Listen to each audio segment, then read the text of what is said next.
Hi hello and welcome to புவிஸ் tutorials.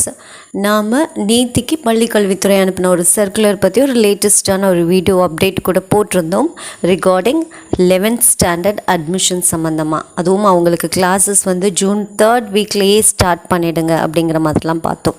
So அந்த அட்மிஷனில் particular குரூப்புக்கு நிறைய ஸ்டூடெண்ட்ஸ் கேட்டாங்கன்னா அந்தந்த ஸ்கூல் லெவலில் நீங்கள் என்ட்ரன்ஸ் வச்சுக்கோங்க அப்படிங்கிற மாதிரியான ஒரு சர்க்குலரை நம்ம பார்த்தோம். பட் இப்போது ரீசெண்டான அப்டேட் என்னென்னா, பள்ளிக்கல்வித்துறை இந்த என்ட்ரன்ஸ் எக்ஸாம் நடத்தக்கூடாதுங்கிற மாதிரி நிறைய எதிர்ப்பு எழுந்த நிலையில் பள்ளிக்கல்வித்துறை அவங்களோட கருத்தை திருப்பி சொல்லியிருக்காங்க. 9th ஸ்டாண்டர்டோட மார்க்ஸ் அடிப்படையில் 11th ஸ்டாண்டர்ட் அட்மிஷனை கொடுக்கலாம் அப்படின்னு சொல்லியிருக்காங்க. இதுதான் இப்போதைக்கு நியூ அப்டேட்.